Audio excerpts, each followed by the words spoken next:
Yeah, so Mindful Self-Compassion is a training program that was devised by American psychologist Dr. Chris Germer and Dr. Kristin Neff back in 2010. And it's been rolled out actually kind of worldwide, and there are now a whole load of trained teachers delivering this program around the globe.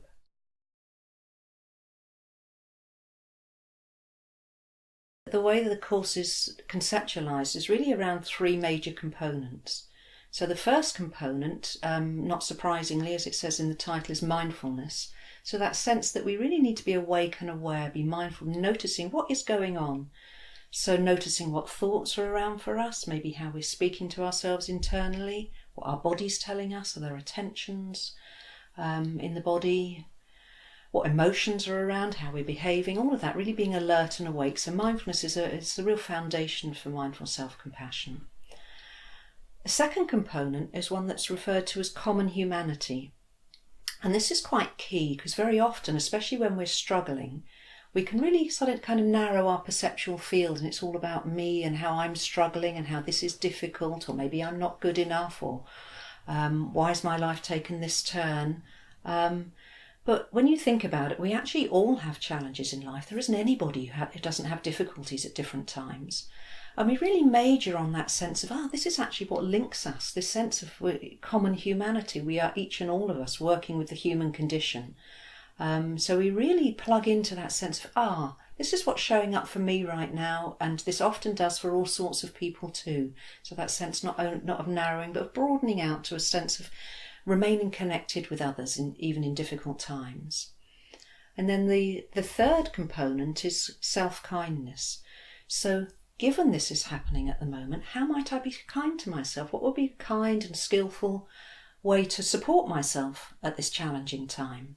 And very often we'll go into the opposite of that. We'll go into judging ourselves or putting ourselves down or that kind of thing. So it's how can I be kind? And we have a sort of shorthand for those three components.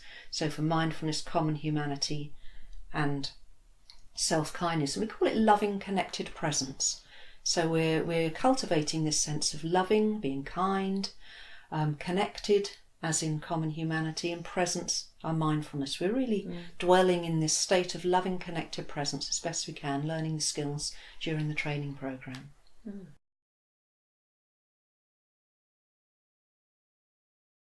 There are three different systems that often we operate in one of these three systems. And the first is often known as the stress response system. So you're probably familiar with the fight, flight, freeze. So when things are difficult, often we find it quite stressful.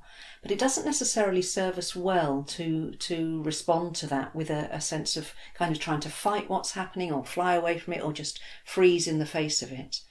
Another system is the drive reward system, like something's wrong, so we're driven to try and fix it, and the reward is things will be all right. But when you think about when we're in the territory of self-compassion and difficulties arising in our lives, it's sometimes quite difficult to sort it out. So that system doesn't necessarily serve us well at these times. But we do have a third system that often has been quite neglected, that is just at our fingertips, and this is known as the mammalian caregiving system. And it really consists of the components of warmth, gentle vocalizations, and soothing touch. Just putting my hand on my chest, just a sense of the warmth and soothingness of your own touch. And we have this at our fingertips just because we are mammals. We know how to do this. An example of this would be, I have a grandson who's a year old, not quite yet walking, so he sort of totters around the furniture. And I have a cat who's quite scared of a toddler. And he's very interested in her. He's often kind of reaching out for her. And I had him over the other day, and the cat's retreating to the back of the sofa as far away as she can. And it was going to happen at some point. He got too close. She lashed out, and he yelled. He dissolved into tears. He was very frightened. And I instantly responded to him using the mammalian caregiving system. So I picked him up. I was saying kind, soothing things to him. It's like, oh, you're okay. And I'm stroking his back and so on. And that's all we're talking about, really, this warmth, gentle vocalizations and soothing touch. So we know how to do it. And you see any mammal with their young, they know how to do it. But what we often don't do as adults is think of doing that at all to ourselves. But this training shows us actually how very, very skillful and helpful it can be if we invoke those natural capacities that we have to respond to ourselves in a kindly way.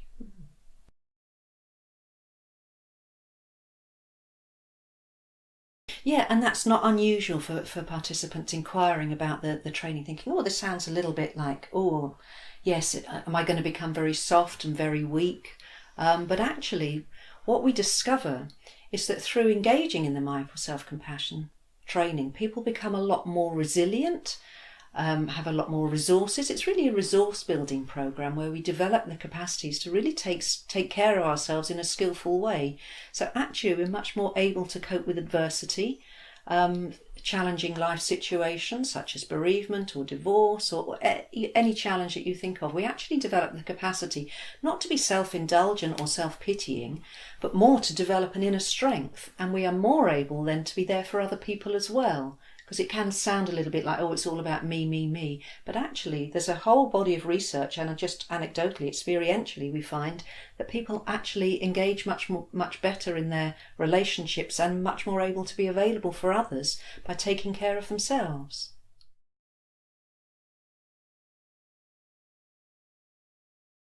I think probably one of the most striking examples of this for me is this sense of the inner critic.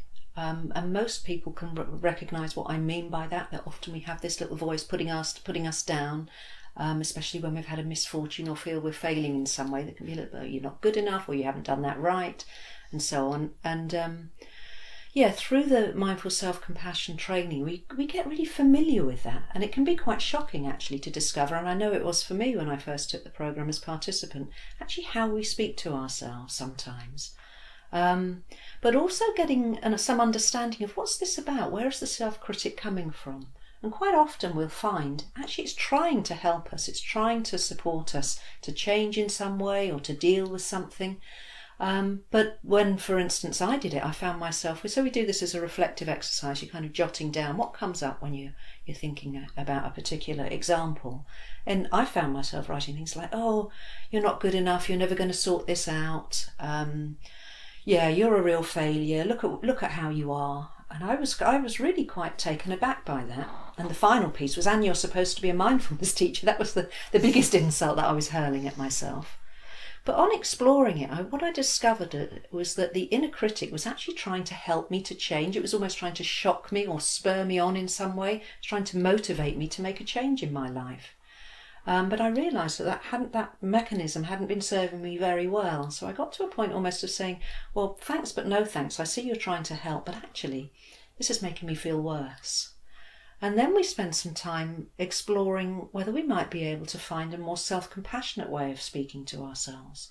And a way into this, and to many of the exercises, often imagining that you're speaking to somebody you deeply care about, maybe a loved one or whatever. And I found myself saying things like, oh, I really care about you. I'd love to support you with this. I'd really, really like to help you along the way to making this change that you so much want to make. And I can't tell you the difference in that, to be able to speak to myself in that way after a lifetime of speaking in quite a harsh way when times were tough and I was really wanting to address something. And for me, and as for many, many participants coming through these training programs, we find that people actually start to treat themselves much more kindly, and it has huge impact on their daily life. It's how they're relating to themselves and treating themselves much better, and then they're feeling much better, and then they're treating other people much better. It's a real win-win situation when we can relate to ourselves more kindly.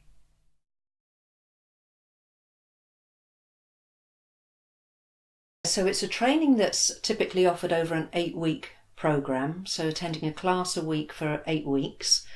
And during the classes, a range of mindful self-compassion practices, a little bit like mindfulness practices, but very much based on the self-compassion element.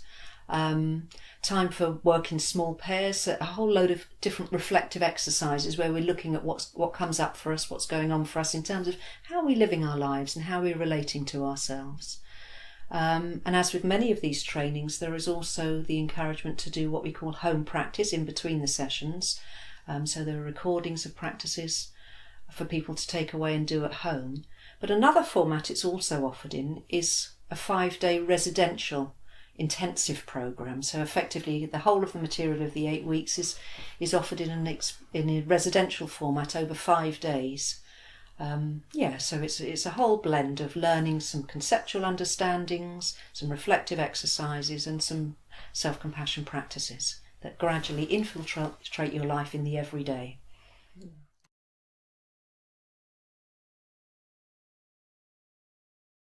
I don't think there's really anybody who wouldn't benefit from self-compassion. We all have tough times, and we all have the capacity to be a little kinder to ourselves at these times. And so our findings are that anybody who comes to the programme, from the youngest to the oldest, from people from all sorts of different backgrounds, really benefit from this training. And one of the really key things is that it doesn't matter what has gone on previously in our life. So a lot of us have not had the best start often in terms of our early years, our upbringing and our life experiences, but it doesn't matter where we are in life, we can develop these capacities to take care of ourselves in this kindly way. And the programme also, as I mentioned at the beginning, is kind of spread out around the globe. So there are now teachers trained in places like Kenya and Vietnam and China. So there's a whole worldwide community, and I love this sense of it kind of spreading all over the globe, spreading this sense of common humanity and kindness to ourselves and to others.